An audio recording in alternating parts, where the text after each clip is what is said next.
বলিউডের নায়িকারা চান সবসময় তাদের চেহারায় একটা ধারালো ভাব থাকবে। তার জন্য যদি কয়েকটা অস্ত্রোপচার করাতে হয় তবে তা নিয়ে বেশি ভাবেন না। বিশেষ করে মা হওয়ার পরেও নায়িকারা চান তাদের চেহারার আদল আবার মাতৃত্বের আগের অবস্থায় ফিরে যাক। কারণ সন্তানের জন্ম দেওয়ার পরে তাদের দীর্ঘ যত্ন লালিত চেহারার গড়ন নষ্ট হয়ে যাচ্ছে, আর এই ব্যাপারটি তাদেরকে প্রচুর মানসিকভাবে প্রভাবিত করছে। তারকা মায়েরা ভয় পাচ্ছেন তাদের অভিনয় জীবন নষ্ট হয়ে যাবে। অতীতে বলিউডের বহু নায়িকা মা হয়েছেন, যাদের মধ্যে অন্যতম দীপিকা পাড়ুকোন, আলিয়া ভাট্টি, রাধিকা আপ্তে, রিচা চাড্ডারা। এদের প্রত্যেকেরই প্রসব পরবর্তী শারীরিক বদল এসেছে।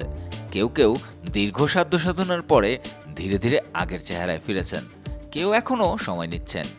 তবে বর্তমান সময়ে বলিউড নায়িকাদের ক্যারিয়ার নষ্টে সেই ভয় কাটিয়ে উঠতে সাহায্য করছে মমি মেকওভার।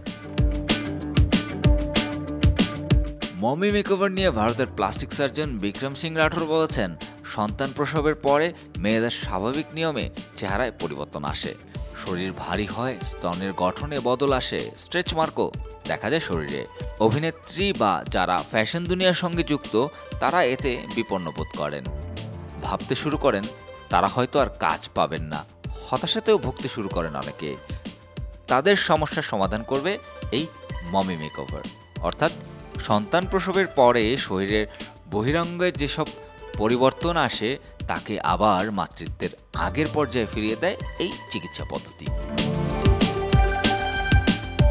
কিন্তু মমি মেকওভার বিষয়টা আসলে কি, চলুন একটু জানার চেষ্টা করি। আধুনিকতার ছোঁয়ায় আমরা মাকে মাম্মি, মম আরও অনেক বিশেষণে ডাকি। তেমনই একটি বিশেষণ হচ্ছে মমি, অর্থাৎ মা। আর রূপচর্চার জগতে মেকওভার শব্দটির অর্থ চেহারার পরিবর্তন করে আরও সুন্দর করে তোলা।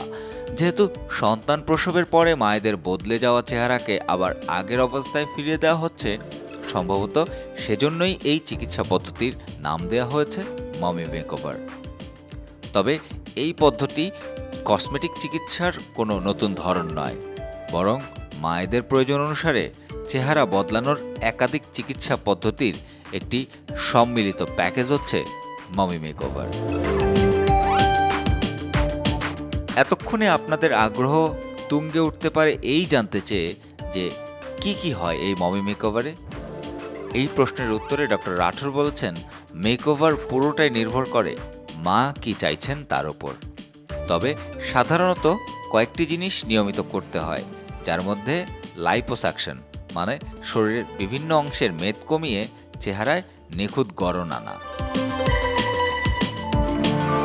এই পদ্ধতিতে আরও আছে লেজার ট্রিটমেন্ট, যা মায়ের পেটের স্ট্রেচ মার্ক নির্মূল করতে সাহায্য করে, ব্রেস্ট আপলিফটমেন্ট সার্জারি কিংবা ব্রেস্ট রিডাকশন সার্জারি, যা স্তনের গঠনে বদল আনার জন্য করা হয়, এবং টামি টাক সার্জারি, যেখানে প্রসবের পরে পেট এবং তলপেটের অংশে চর্বি জমে কিছুটা শিথিল হয়ে যায় পেশি। টামি টাক সার্জারিতে পেটের সেই অংশে টান টান ভাব আসে। সাদা কালো নিউজ।